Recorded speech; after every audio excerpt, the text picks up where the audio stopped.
একজন তরুণ প্রতিনিধি হিসেবে আমি অবশ্যই তরুণদের নিয়ে কাজ করব এবং ৩১ দফার আলোকে আমাদের প্রত্যেকটা দফায় মনোনয়নপত্র যাচাই বাছাই হলো এবং সেখানে আমার মনোনয়নপত্রটি বৈধ ঘোষণা হয়েছে। এ কারণে মহান আল্লাহ তাআলার কাছে অসংখ্য শুকরিয়া এবং আমার দলের চেয়ারম্যান জনাব তারেক রহমান সাহেবের কাছেও আমি ধন্যবাদ জ্ঞাপন করছি। অবশ্যই সংসদে যদি যেতে পারি একজন নারী হিসেবে অবশ্যই নারীদের হয়ে কথা বলবো।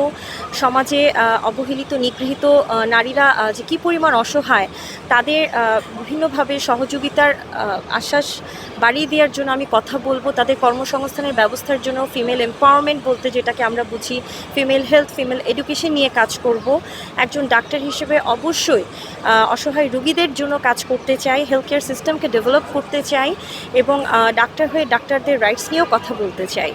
এবং একজন তরুণ প্রতিনিধি হিসেবে আমি তরুণ নেত্রীদেরকে সামনে এগিয়ে আনার জন্য চেষ্টা করব।